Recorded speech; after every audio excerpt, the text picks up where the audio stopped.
Chairman কেড়ে দিবেন না। আমরা বিএনপির বাইরে যেতে পারবো না, আপনার আদেশের বাইরে যেতে পারবো না, আমরা মরে যাবো তবুও যেতে পারবো না। আমাদের ধানের বিশেষ প্রতীকটা আপনি আমাদের কাছে ফিরিয়ে দেন।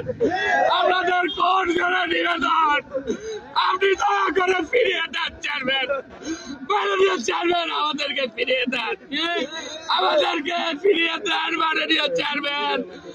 আমাদের এইখান থেকে আন্দোলনের আতুরঘর, পোলা আন্দোলনের আতুরঘর মাননীয় চেয়ারম্যান। পোলা কি জিনিস আপনি নিজে অবগত জানেন। আপনি আমাদের গোলাম নবী আলমগীরের প্রতীকটা দিবেন না ফিরিয়ে, আপনি তাকে নিজে প্রতীকটা বরাদ্দ দিয়েছেন, আপনি সেই প্রতীক ফিরিয়ে দিবেন না। নূর আলম আব্দুর রহিমের জায়গায় আমিও মারা যেতে পারতাম, মারা যেতে পারতাম মাননীয় চেয়ারম্যান। আপনি আমাদেরকে নিরাশ করবেন না মাননীয় চেয়ারম্যান। আপনি বলেছিলেন তারুণ্যের প্রথম ভোট ধানের শীষের ভোট দেব।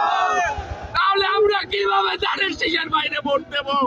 আপনি বলে দেন, আপনি বলে দেন মাননীয় চেয়ারম্যান। আপনি আমাদেরকে নিরাশ করবেন না মাননীয় চেয়ারম্যান গো, আপনি আমাদেরকে নিরাশ করেন না।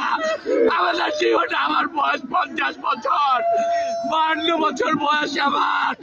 আমি 38-39 বছর বিএনপি করি।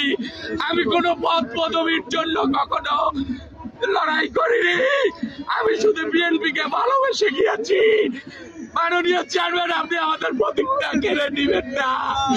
ম্যাডাম জিয়া নেই, আমরা এতিম, আমাদেরকে নিবেন না, আমাদেরকে নিরাশ করবেন না গো চেয়ারম্যান। ভাই, আমাদেরকে নিরাশ করবেন না, আমাদেরকে মেরে ফেলুন, তবু আমাদেরকে নিরাশ করেন না।